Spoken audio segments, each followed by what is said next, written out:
계약서에 특약 한 줄만 잘못 써도 계약금 수천만 원을 잃을 수 있습니다.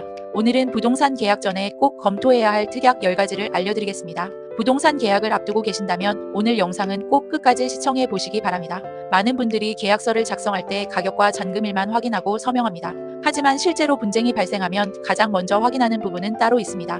바로 특약사항입니다. 저는 계약 상담을 하면서 이런 말씀을 자주 드립니다. 좋은 계약은 계약금으로 결정되는 것이 아니라 특약 한 줄에서 결정됩니다.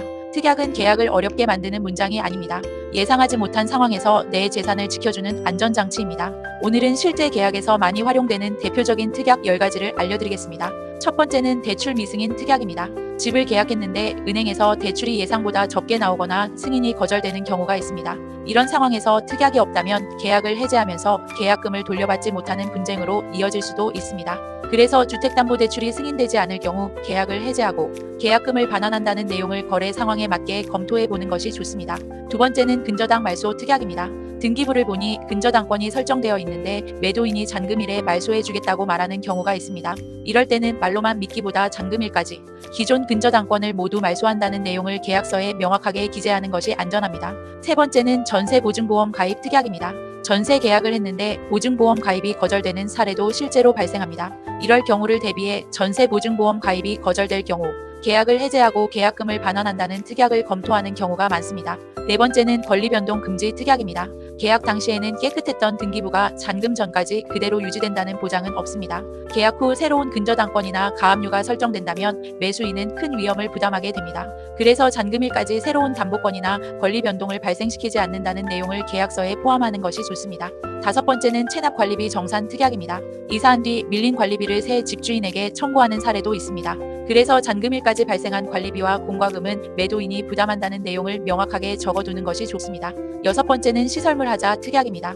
입주 후 에어컨이 작동하지 않거나 보일러, 누수 등의 문제가 발견되는 경우가 있습니다. 이런 상황을 대비해 계약 당시 확인된 시설물은 정상 상태로 인도하고 기존 하자에 대한 책임은 어떻게 할 것인지 계약서에 구체적으로 적어두는 것이 좋습니다. 일곱 번째는 옵션 인계 특약입니다. 붙박이장, 에어컨, 식기세척기, 인덕션처럼 집에 설치된 옵션은 당연히 포함된다고 생각하기 쉽습니다. 하지만 계약서에 명시되어 있지 않으면 분쟁이 발생할 수도 있습니다. 남겨둘 옵션과 철거할 물품을 하나씩 적어두는 것이 가장 안전합니다.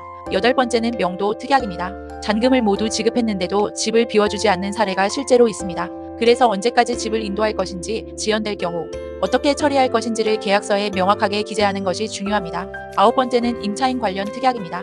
세입자가 있는 집을 매매하는 경우에는 특히 중요합니다. 세입자가 언제 퇴거하는지, 기존 임대차를 승계하는지, 보증금은 어떻게 정산하는지 등을 계약서에 명확하게 작성해야 예상하지 못한 분쟁을 예방할 수 있습니다. 마지막 열 번째는 제가 가장 추천드리는 잔금 전 등기부 재확인 특약입니다. 계약을 체결한 날과 잔금을 지급하는 날 사이에는 시간이 있습니다.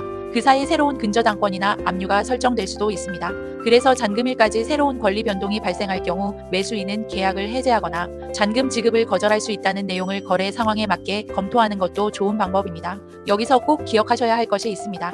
특약은 많이 작성하는 것이 중요한 것이 아니라 명확하게 작성하는 것이 중요합니다.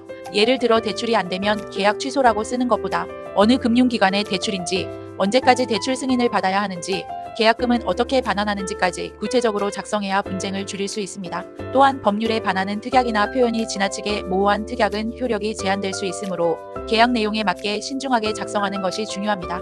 그리고 오늘 소개한 특약은 모든 계약에 동일하게 적용되는 것은 아닙니다. 매매인지, 전세인지, 상가인지, 신축인지에 따라 필요한 특약은 달라질 수 있습니다. 그래서 계약서를 작성할 때는 현재 거래 상황에 맞는 특약을 검토하는 것이 가장 중요합니다. 혹시 지금 영상을 보시면서 우리 계약서는 그냥 중개사님이 작성해 주시는 대로 했는데 괜찮을까? 라는 생각이 드셨다면 너무 걱정하지 마십시오. 중요한 것은 지금부터 계약서를 한 번 더 확인하는 습관입니다. 부동산은 대부분의 사람들에게 평생 가장 큰 거래입니다. 계약을 빨리 하는 것보다 안전하게 하는 것이 훨씬 중요합니다. 혹시 특약 한 줄 때문에 수천만 원의 손해를 막을 수 있다면 계약서를 10분 더 보는 시간은 결코 아깝지 않을 것입니다. 오늘 소개해드린 계약 전에 꼭 확인해야 하는 특약 10가지. 체크리스트는 보기 쉽게 정리해서 무료로 배포해드리겠습니다. 필요하신 분들은 댓글에 특약이라고 남겨주세요. 앞으로는 오늘 소개한 10가지 특약을 실제 사례와 함께 하나씩 자세히 설명드리겠습니다. 오늘의 바른 부동산 한마디. 좋은 계약은 운이 아니라 준비에서 시작됩니다. 특약 한 줄이 여러분의 소중한 재산을 지켜줄 수 있습니다. 이 영상이 도움이 되셨다면 좋아요와 구독 부탁드립니다. 앞으로도 광고보다 판단을 드리는 정보를 쉽고 정확하게 전해드리겠습니다. 광고보다 판단을 드리는 바른 부동산 이야기였습니다.